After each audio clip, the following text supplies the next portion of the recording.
নমস্কার, দ্য ওয়ালে আপনাদের স্বাগত। আজ সোমবার, আজ 17 নভেম্বর। 17 নভেম্বর সোমবার কেন আলোচিত আপনারা সকলেই ইতিমধ্যে জেনে গিয়েছেন যে ঢাকার আন্তর্জাতিক অপরাধ ট্রাইব্যুনাল তারা শেখ হাসিনা এবং সাবেক স্বরাষ্ট্রমন্ত্রী আসাদুজ্জামান খান কামালকে মানবতা বিরোধী অপরাধের অভিযোগে মৃত্যুদণ্ড দিয়েছে। এটা আপনারা সকলেই জেনে গিয়েছেন। স্বভাবতই আজকের বিষয় অবশ্যই শেখ হাসিনা, অবশ্যই তার সাজা। এই বিষয়ে ইতিমধ্যে আমার কাছে বহু মানুষ তারা যোগাযোগ করেছেন, যেহেতু আমি নিয়মিত বাংলাদেশ নিয়ে ভিডিও করি। বাংলাদেশের বহু মানুষ যোগাযোগ করেছেন, ভারতেও যারা আওয়ামী লীগ, শেখ হাসিনা এবং বাংলাদেশের রাজনীতি নিয়ে যাদের উৎসাহ আছে তারাও আলোচনা করছেন যে এরপর কি, অর্থাৎ এই যে মৃত্যুদণ্ড ঘোষণা করা হলো, এই মৃত্যুদণ্ড কি কার্যকর হবে ইমিডিয়েটলি, বা কার্যকর হওয়ার সম্ভাবনাই বা কতটা।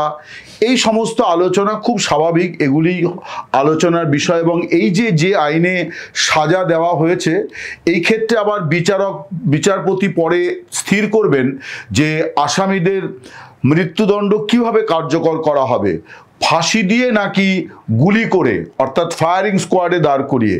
এগুলি অনেক পরের বিষয়। ইমিডিয়েট প্রথমত যে আজ রায় হলো, যেমন 134 দিন টোটাল বিচার ব্যবস্থা অর্থাৎ আদালত বসেছিল, ট্রাইব্যুনালে শুনানি হলো, তারপরে এরকম একটা ভয়ঙ্কর সাজা ঘোষণা হয়ে গেল। কিন্তু এই সাজা কার্যকর করাটা কিন্তু এত সহজ হবে না। আদৌ হবে কি না সেটা নিয়েও অনেক অনেক অনেক অনেক অনেক প্রশ্ন আছে। কেন আছে তার প্রধানতম কারণ হচ্ছে যে যেভাবে এই বিচার প্রক্রিয়া সম্পন্ন করা হয়েছে সেটাকে প্রচলিত কোনো অনৈতিক বা বেআইনি বিচারের সঙ্গেই তুলনা করার কোনো উপায় নেই। তার কারণ এটা এতটাই অবৈধ এবং এতটাই বেআইনিভাবে হয়েছে। আমি আপনাদের বলছিলাম যে বাংলাদেশে মৃত্যুদণ্ডের মতো অপরাধের যে মামলাগুলি, অর্থাৎ যে মামলাগুলিতে, যে অপরাধগুলিতে মৃত্যুদণ্ড হতে পারে, যাবজ্জীবন কারাবাস হতে পারে, এই রকম মামলাতে গড়ে সময় লাগে 10 বছর। সেখানে শেখ হাসিনার ক্ষেত্রে এই যে মামলা, শেখ হাসিনা এবং আসাদুজ্জামান খান কামালকে নিয়ে যে মৃত্যুদণ্ডের রায় ঘোষণা হলো, আমি যেটা বলছিলাম যে টোটাল 143 দিন এই জন্যে আদালত বসেছিল। মানে এত দ্রুত, এত স্পিড ট্রায়াল, এইটা কোনো নজির নেই। এবং বিশেষ করে অভিযুক্ত ব্যক্তি, যিনি একটি দেশের সাবেক প্রধানমন্ত্রী, একটি দলের দীর্ঘদিনের সভাপতি এবং বঙ্গবন্ধু কন্যা, তিনি এই যে বিষয়গুলি, এই বিষয়গুলিকে বিবেচনায় রাখলে এটা বোঝা যায় যে এই মুহূর্তে হয়তো একটা নাটকীয় পরিবেশ সৃষ্টি করা হয়েছে। আদালতে যারা হাজির ছিলেন তারা উল্লাস করেছেন, এগুলি সবই ঠিক। কিন্তু আমার মনে হয় এগুলি সবই খুবই সাময়িক বিষয়। প্রথমত শেখ হাসিনা ভারতে আছেন, মিস্টার কামাল তিনিও ভারতে আছেন। ভারত সরকার এমন কোনো সিদ্ধান্ত নেবে না আশা করি, আমার অন্তত ব্যক্তিগত মত তাই, যে এরকম কোনো সিদ্ধান্ত নেবে না যে এই দুজনকে হায়নার মুখে তারা ঠেলে দেবে, যে যেহেতু ট্রাইব্যুনাল এইরকম একটা রায় দিয়েছে। কারণ ট্রাইব্যুনালের রায়টা, ট্রাইব্যুনালের বিচারটাই যেখানে প্রশ্নবিদ্ধ, সেখানে এই বিচারের রায়কে কতটা গ্রাহ্য করা হবে এই প্রশ্ন কিন্তু খুবই ন্যায্য। আরেকটা যে বিষয় সেটি হচ্ছে যে কোথাকার জল কোথায় গড়ায় কেউ তো জানে না। আমার নিজের যেমন মনে হয় যে বাংলাদেশে যেভাবে হিংসা উত্তেজনা ছড়াচ্ছে, এই রায়ের যে ধাক্কা, এই ধাক্কাটাও কিন্তু কিছুমাত্র কম হবে না।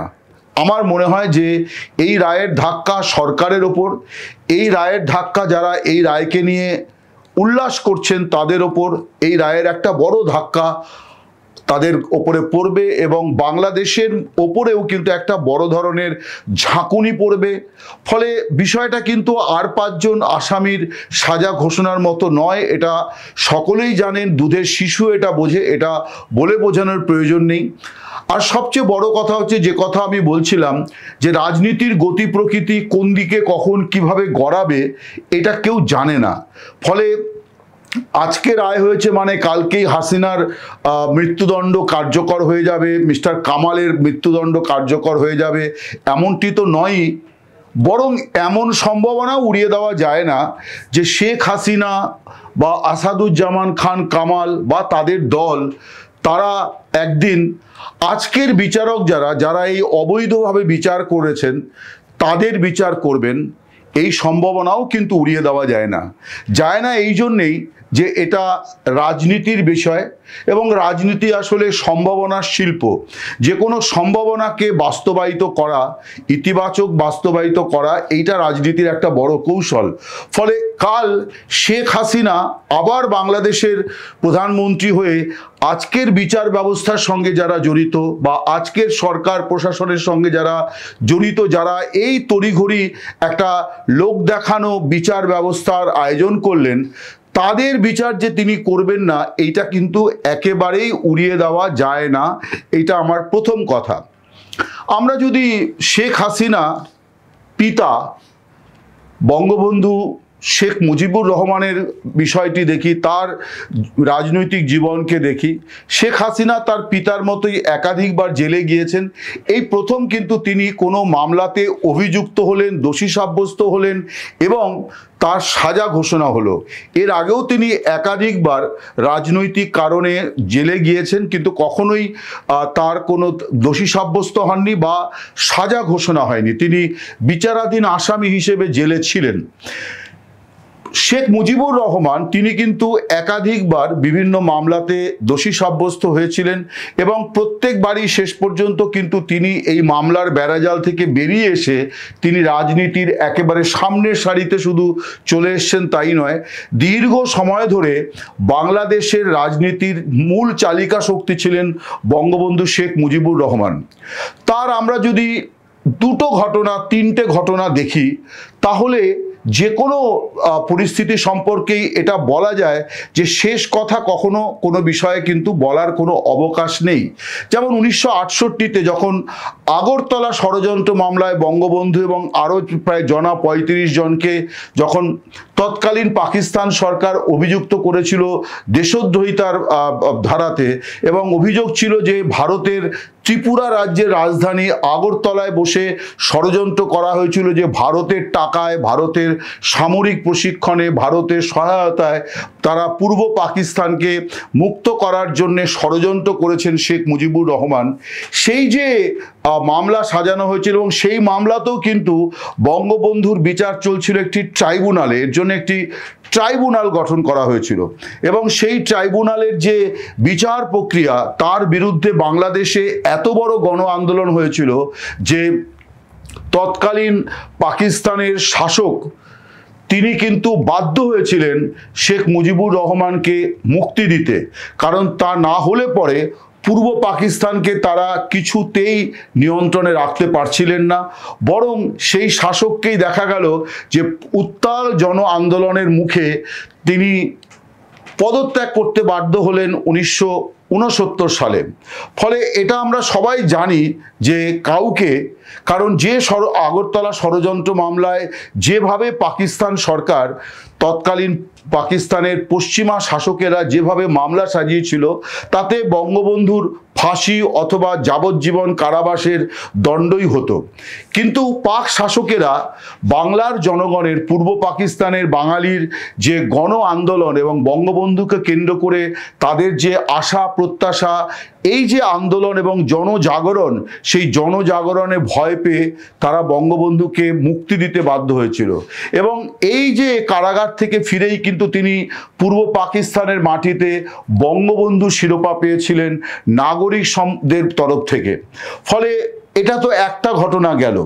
আমরা যদি মুক্তিযুদ্ধের দিনগুলির কথা দেখি, যে বঙ্গবন্ধু শেখ মুজিবুর রহমান তাকে 25শে মার্চ গভীর রাতে বা 26শে মার্চের প্রথম প্রহরে পাকিস্তানি সেনারা তার ধানমন্ডি 32-এর বাড়ি থেকে গ্রেপ্তার করে বেশ কিছুদিন ঢাকাতেই তারা রেখেছিল গোপন জায়গায়। তারপর তাকে তারা পশ্চিম পাকিস্তানে নিয়ে যায়।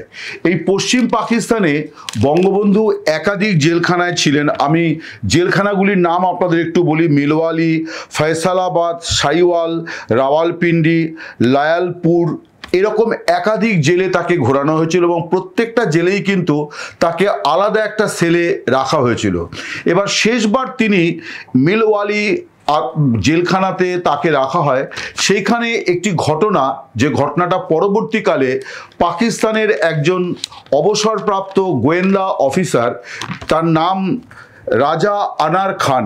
রাজা আনার খান ওই সময় বঙ্গবন্ধুর সেলের বাইরে তিনি নজরদারের দায়িত্ব পালন করছিলেন। তিনি ছিলেন বাংলাদেশ পাকিস্তানের তৎকালীন পাকিস্তান সরকারের গোয়েন্দা বিভাগের একজন ইন্সপেক্টর, যদিও তাকে একজন কয়েদি সাজিয়ে বঙ্গবন্ধু সেলের বাইরে তাকে ডিউটি দেওয়া হয়েছিল।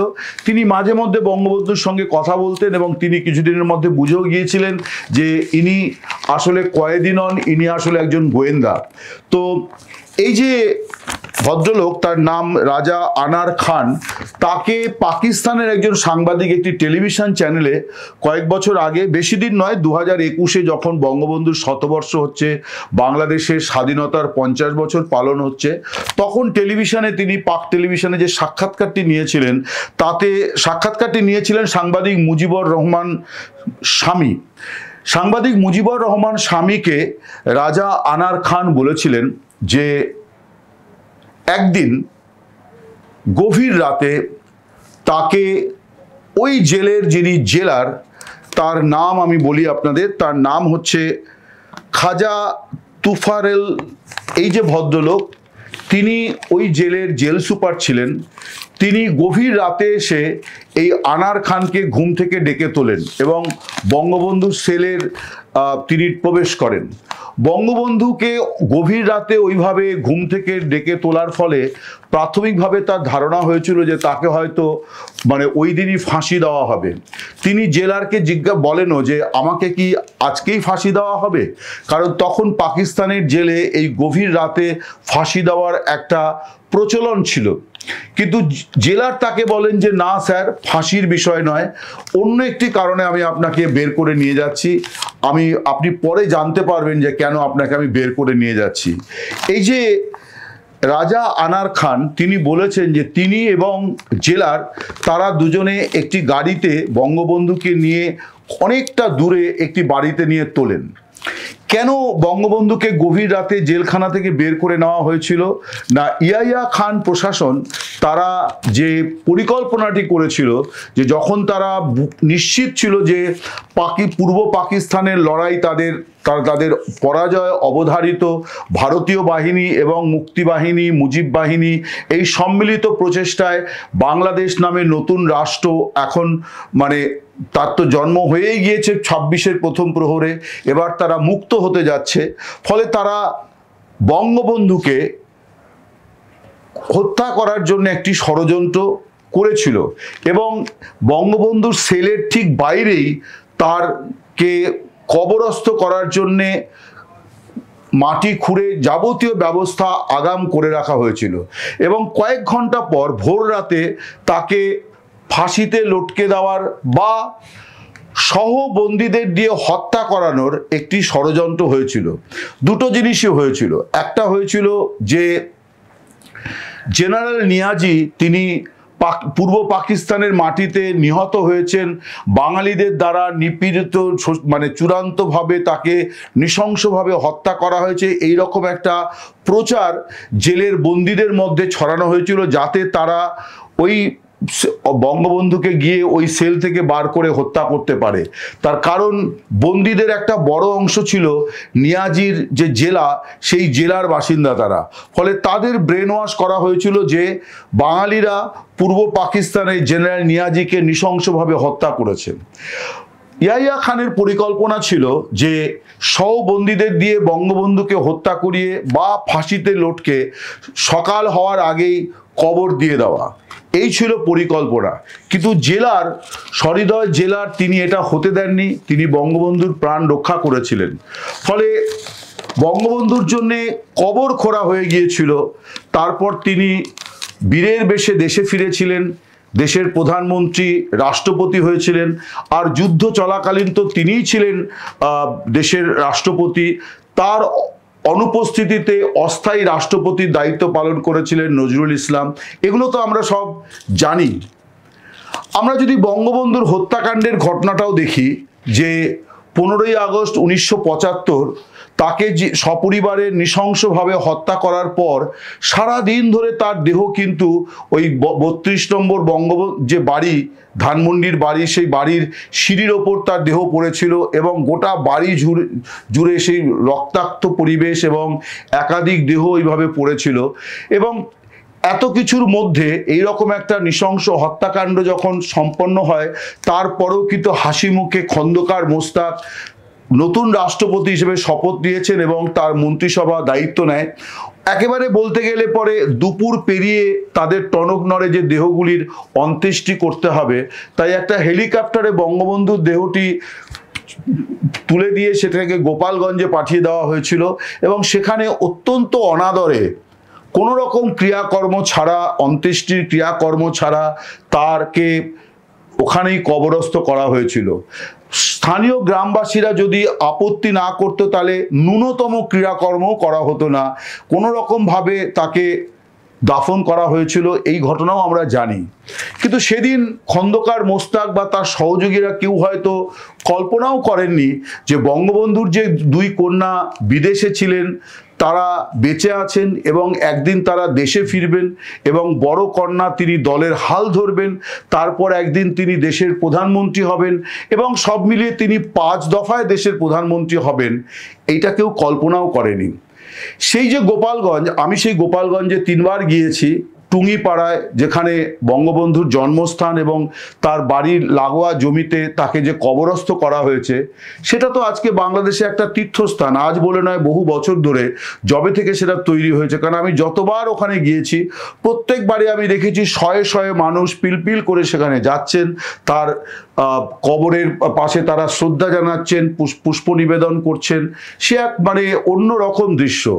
এখন সেদিন 1975-এর নব্য শাসকেরা তারা কিন্তু কল্পনাও করেননি যে একদিন শেখ মুজিবের কন্যা দেশের কর্ণধার হবেন এবং তিনি বাবার কবরটাকে এমনভাবে সাজিয়ে জাতীয় সৌধ হিসাবে গড়ে তুলবেন যেটা গোটা বাংলাদেশ জাতির গন্তব্যস্থল হয়ে উঠবে। বাংলাদেশে 2টি ভাগ আছে, মুক্তিযুদ্ধের পক্ষের শক্তি, মুক্তিযুদ্ধের বিরুদ্ধ শক্তি, আমরা জানি। কিন্তু মুক্তিযুদ্ধের পক্ষের শক্তিরা তাদের যে তীর্থক্ষেত্র তার মধ্যে কিন্তু গোপালগঞ্জের টুঙ্গিপাড়া তার মধ্যে একটি, বহু মানুষ সেখানে শ্রদ্ধা জানাতে যান। ফলে এই যে ঘটনাগুলো, আমি 3টে ঘটনা আপনাদের সামনে বললাম, বা আমরা যদি শেখ হাসিনার ক্ষেত্রেও দেখি যে বারে বারে একাধিকবার তো তার উপরে হামলা হয়েছে এবং গ্রেনেড হামলার ঘটনা আমরা সবাই জানি। 2024-এর 5ই আগস্টের ঘটনা আমরা জানি। তিনি বলেছেন যে মাত্র 20 মিনিটের ব্যবধান, 20 মিনিট বিলম্ব হলে পরে তিনি আর বাঁচতেন না। এ প্রশ্ন উঠেছিল যে তিনি পালিয়ে গিয়েছেন। হ্যাঁ, তাকে হয়তো তার বাড়ি, সরকারি বাড়ি ছাড়তে হয়েছিল, কিন্তু তার সঙ্গে শুধু তিনি পালানো নয় কিন্তু, বা তিনি দেশ ছাড়া নয়, তিনি যদি জেদ ধরে, যেটা জানাও গিয়েছিল যে তিনি জেদ ধরেছিলেন যে তিনি যাবেন না, তিনি তার নিরাপত্তা রক্ষীদের বলেছিলেন যে ওরা আসুক, আমাকে এখানে হত্যা করুক, আমি আমার মাটিতেই, আমি আমার দেশের মাটিতেই মরতে চাই। কিন্তু শেষ পর্যন্ত তিনি দেশ ছাড়তে রাজি হয়েছিলেন এই জন্যে যে তিনি যদি থেকে যেতেন জেদ ধরে, তাহলে তিনি হয়তো মৃত্যুকে জয় করতেন, কি এই যে পরিস্থিতি হতো, কিন্তু তার যে নিরাপত্তা রক্ষী প্রায় 150-200 মানুষ এবং বঙ্গভবনের যে স্টাফেরা, তাদেরও জীবন সংশয় হতো, তারাও কিন্তু এই হামলাবাজ দুর্বৃত্তদের দ্বারা আক্রান্ত হয়ে মৃত্যুর মুখে পড়তে হতো। ফলে এতগুলি প্রাণকে বাঁচানোর জন্যও কিন্তু তার দেশত্যাগটা তখন জরুরি ছিল। ফলে আমি যে কথা বলতে চাইছি যে আজকে এই সোমবার 17ই নভেম্বর শেখ হাসিনাকে ফাঁসির সাজা দিয়েছে, এর মানে এই নয় যে কালই তার ফাঁসি হয়ে যাবে। আর রাজনীতির নদী কখন কোন দিকে বাঁক নেয় কেউ জানে না। আমি তো 3টে ঘটনা বললাম, শুধু শেখ হাসিনার পিতারকে নিয়েই, অর্থাৎ বঙ্গবন্ধুর জীবনে মৃত্যু অনেকবার দরজায় কড়া নেড়ে ফিরে গিয়েছে। ঠিক যে খুব মর্মান্তিক মৃত্যু তার হয়েছিল 1975-এর 15 আগস্ট। আবার তার কন্যার ক্ষেত্রে যেমন গ্রেনেড হামলা, বাঁচার কথাই ছিল না কিন্তু অল্পের জন্য বেঁচেছেন। 2024-এর 5 আগস্ট বাঁচার কথাই নয়, অল্পের জন্য বেঁচেছেন। শেখ হাসিনা, আমরা তার দীর্ঘায়ু কামনা করি, সুস্থতা কামনা করি। রাজনীতি এত বিচিত্র, এত সম্ভাবনাময় যে এই সম্ভাবনাতে অনেক কিছুই হতে পারে। প্রথমত, আজকের দিনে কাউকে মৃত্যুদণ্ড দিয়েই কালকেই সেই দণ্ড কার্যকর করা পৃথিবী আজকে এই জায়গায় দাঁড়িয়ে নেই। আর 2 নম্বর হচ্ছে যে ঘটনাগুলি আমি বললাম তাতে এই সম্ভাবনা উড়িয়ে দেওয়া যায় না যে বিচারপতির বিচারও হয়তো আগামী দিনে হবে। নমস্কার, শুভরাত্রি, সকলে ভালো থাকবেন।